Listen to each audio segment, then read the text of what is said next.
அதிமுக முன்னாள் அமைச்சரும் தலைமை நிலைய செயலாளருமான எஸ்பி வேலுமணியின் இல்லத்திற்கு சென்ற நடிகர் ரஜினிகாந்த் வேலுமணியின் மகன் விஜய் விகாஸ் தீக்ஷனா தம்பதியினருக்கு வாழ்த்து கூறினார். இது தொடர்பான கூடுதல் தகவல்களை எமது செய்தியாளர் ராஜகுமரன் வழங்க கேட்போம். ராஜகுமரன், வணக்கம். இந்த சந்திப்பு தொடர்பான விவரங்கள் என்ன? விஜய் விகாஸ் மற்றும் தீக்ஷனா ஆகியோருக்கு கடந்த மார்ச் மாதம் கோவையில் திருமணம் நடைபெற்றது.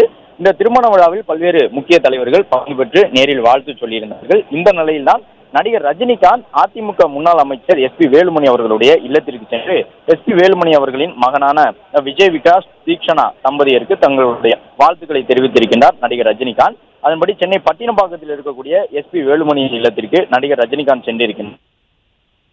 முன்னாள் அமைச்சர் எஸ்பி வேலுமணி இல்லத்தில் இருந்து அவருடைய மகன் மற்றும் மருமகள் தீக்ஷனா ஆகியோருக்கு தன்னுடைய வாழ்த்துக்களை நடிகர் ரஜினிகாந்த் தெரிவித்திருக்கிறார். எஸ்பி வேலுமணி, அவருடைய மகன் விஜய் விகாஸ், அவர்களுடைய மருமகள் தீக்ஷனா உள்ளிட்டோர் மலர் கொத்து கொடுத்து பூங்கொத்து கொடுத்து ரஜினிகாந்த் அவர்களுக்கு தங்களுடைய வாழ்த்துக்களை தெரிவித்திருக்கிறார். தொடர்பான காட்சிகள் வெளியாகியிருக்கின்றன. விஜய் விகாஸ் மற்றும் தீக்ஷனா ஆகியோருக்கு கடந்த மார்ச் மாதம் திருமணம் நடைபெற்றிருந்த நிலையில் திருமணத்திற்கு நேரில் செல்ல முடியாததால் சென்னையில் இல்லை, வெளியில் இருந்ததன் காரணமாக தற்பொழுது வாழ்த்துவதாக ரஜினிகாந்த் தரப்பில் கூறியிருந்தார்கள். ரஜினிகாந்த் அவருடைய எஸ்பி வேலுமணி அவர்களின் இல்லத்திற்கு சென்று வாழ்த்துக்களை பரிமாறி சென்றிருக்கின்றார். சென்னை பட்டினப்பாக்கத்தில் உள்ள வேலுமணி இல்லத்திற்கு ரஜினிகாந்த் சென்று இந்த வாழ்த்துக்களை பரிமாறிக் கொண்டிருக்கின்றார். பிளே ஸ்டோர் மற்றும் ஆப் ஸ்டோரில் இருந்து பாலிமர் செயலியை QR கோடு மூலம் பதிவிறக்கம் செய்யுங்கள். செய்திகளை உடனுக்குடன் பெறுங்கள்.